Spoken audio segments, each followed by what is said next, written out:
네, 지난 2017년 11월 포항에서 발생한 규모 5.4의 지진은 포항 지열발전소의 땅속 물주입으로 일어났다는 결과가 발표됐습니다. 포항 지열발전소는 법원이 지난해 1월 포항지진 범시민 대책본부가 제기한 운영 중단 가처분 신청을 받아들여서 가동이 중단된 상태입니다. 향후 소송에도 큰 영향을 미칠 것으로 보입니다. 포항지진연구단 사회분과위원장이자 정부지진조사단 포항시민 대표 위원이신 양만재 박사 전화로 연결해 보겠습니다. 박사님 안녕하십니까? 안녕하십니까. 양만재입니다. 네, 자 포항 지진은 지열 발전에 의한 촉발 지진이다. 이런 정부 조사단의 연구 발표가 있었습니다. 현장에서 직접 들으셨는데 그 당시 분위기 어땠습니까?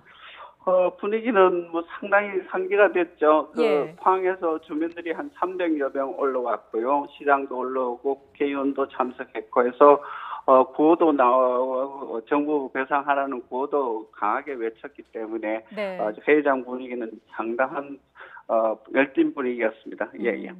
그동안 뭐 지진을 두고 인근 지열발전소 때문이다, 뭐 아니다, 자연 발생이다 이렇게 얘기가 많이 나왔었는데 시민대책위에서는 어느 쪽에 더 무게를 두고 계셨나요?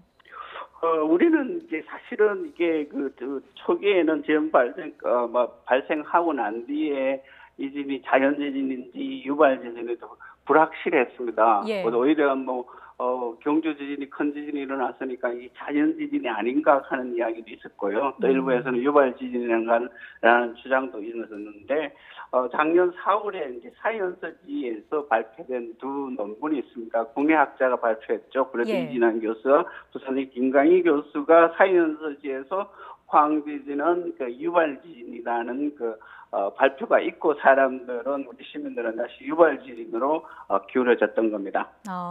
근데 포항 지역의 지진 그러니까 2017년 11월 15일 이전부터 이미 소규모의 지진 현상이 있었다고 하더라고요. 그렇습니다. 사실은 포항 지진이 이제 지열 발전소가 이제 착공이 된 지가 2015년 5월 경이거든요. 네. 그때부터 이제 물 투입이 이제 시작이 되었죠. 이제 시험 삼아 했고 사실 그 전에도 거슬러 올라갈 수 있습니다. 지열 발전을 짓기 위해서 이제 중국 업체들이 이제 물 투입과 생산 등 두 가지 공구에 이제 건설을 하기 위해서 사실 시추공을 계속 뚫었기 때문에 뚫은 데서 오는 작은 지진들이 발생한 거죠. 예. 그럼 그 물주입이 얼마나 자주 이루어졌던 건가요? 제가 알기로는 물주입에서 지진 발생 일어나는 수치만 해도 한 63회 지진이 일어났고요. 2.0 이상 지진이 10여 차례 이상 일어났는데요. 수리자금 본격적으로 시작된 거는 2016년 1월부터입니다. 1월부터 이제 시작해서 오늘 5차례 물 투입했다 하는 기록들이 나와 있습니다. 예. 그 물주입과 작은 지진들 간의 상관관계가 밝혀진 것이다. 이렇게도 볼 수 있을 것 같은데. 예. 그럼 이때부터 이미 11월 5.4 규모의 지진이 예견됐었다고도 볼 수 있겠네요. 이번 발표에서도 눈여겨볼 부분이 있습니다. 이게 지금 5.4 지진 이전에 이제 지진이 이제 일어났던 조짐들이 아까 방금 말씀하셨는 것처럼 2.0 이상 지진들이 있었고요. 네. 2017년 4월 15일 날 이제 3.2 지진이 발생했고요. 예. 그리고 이제 그 전에 이제 2016년 12월에도 23일하고 29일에 2.2, 2.3 지진이 이렇게 높은 지진들이 발생했거든요. 그 외에 이제 수리 자극에서 그 낮은 지진들은 자주 발생했습니다. 예. 네. 그리고 여기서 또 저희가 짚어봐야 되는 게 지열발전소 재가동 과정입니다. 재가동이 언제부터 이루어진 거죠? 그게 이제 가장 큰 지진이었는데 3.1 지진 방금 이야기했는데요. 예. 3.1, 오늘 발표한 거는 실제는 3.2 지진이라고 했습니다. 이 조사단에서는 2017년 4월 15일인데요. 예. 이 재가동 하게 된 게 왜 이 재가동이 늦어지는데 보통 스위스 바젤에서 이제 3.4 지진에서 문을 닫았거든요. 가동을 중단을 했거든요. 네. 그러니까 오늘 발표에 3.2 지진이면 0.2 차이가 밖에 안 납니다. 그래서 이 지진은 사실은 멈춰야 했는데 지금 와서 보면은 그 2달 뒤에 8월, 9월 사이에 반복 주입 수리 자극이란 모델을 개발하기 위해서 또 물 투입을 시작했다는 거죠. 예. 예. 그 포항 지열발 그게 예. 5차 시도입니다. 예, 예.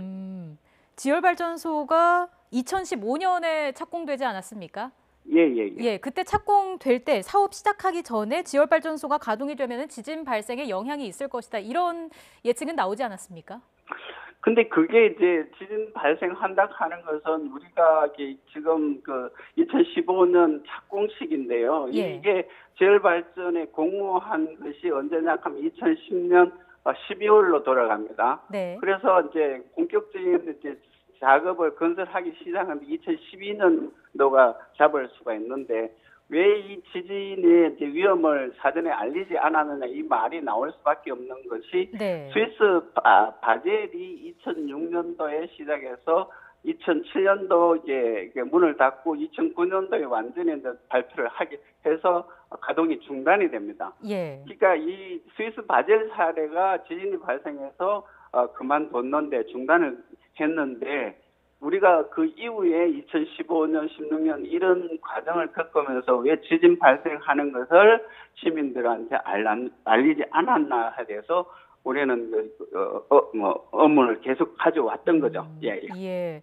자, 그리고 또 하나 학계 관계자의 말에 따르면 시공회사가 경험이 전혀 없는 회사였다 이런 말도 나오고 있습니다. 이 부분에 예. 대해서 포항시민대책위는 어떤 입장이신가요? 그거는 이미 이제 우리가 그 자료조사에서 이제 정부조사단의 포항시민연구단에서 정보 자료 공개 청구를 했거든요. 네.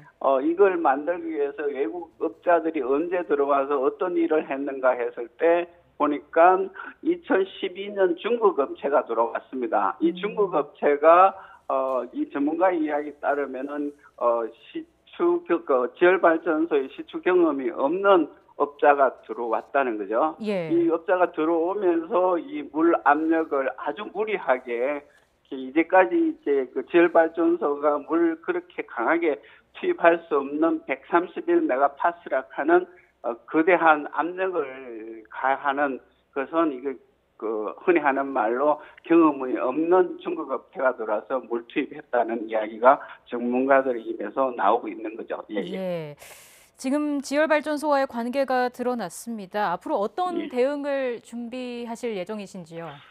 우선 오늘은 과학자들이 이제 지진 연관성, 포항지진과 그 지열발전 연관성만 분석을 했거든요. 네. 그러면 이게 이제 조사입니다. 연구하는 말로 조사를 했는데 이제는 이 큰 1조 앞에 그 기자님들이 보도했듯이 피해 여기 공식 지진 집계만 해도 800이고 이재민이 현재 1000여 명 냈고 이런 등등이 나왔는 데 대해서 우리는 이게 이제 조사해서 이제 수사로 가야 된다는 거죠. 네. 이 바젤의 경우에는 3.42 지진이 일어나서 15분 만에 경찰이 압수영장 신청해서 증거 보존해서 법정에 세웠거든요.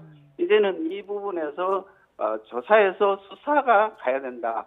이제 검찰이나 경찰이 이 업체의 책임을 물어야 된다는 측면에서 수사 방향을 이렇게 촉구를 우리 시민단체에서 해야 되고요. 또 하나는 민사상 손해배상을 청구하는 방법에 대한 논의가 범대책부에서 구성되면은 거기서 논의하리라고 봅니다.